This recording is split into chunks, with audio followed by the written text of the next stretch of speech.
Hi, everybody. I often get asked the question, which is the best scar for a breast augmentation? The answer to that is pretty simple. So here goes. There's three scars that plastic surgeons in general can use to insert a breast implant underneath the breast.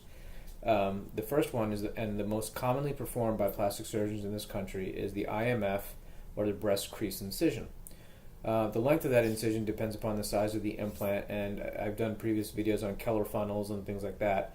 But for the purposes of this video, the breast crease incision is the number one access incision for breast augmentation utilized by most plastic surgeons in this country, and is the most commonly utilized scar access incision that I use in my practice. The second one, in order of most common to least common, the second one is periareolar, which is the incision that goes around the areola.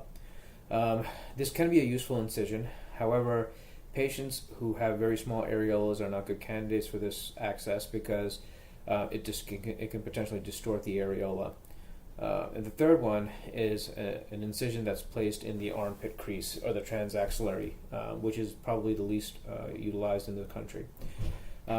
Here's my 2 cents. I do a lot of breast augmentation in my practice, and here's my 2 cents on the IMF crease.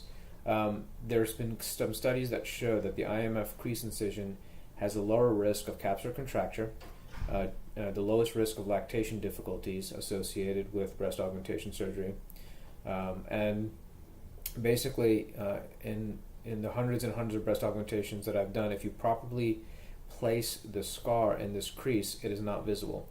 Last I checked, we don't live in a nudist colony, so unless you're absolutely naked, you're never going to see the scar if it's properly placed. And it's placed right in the crease, and if it's positioned properly in a bra, in a bathing suit, you're never going to see this thing.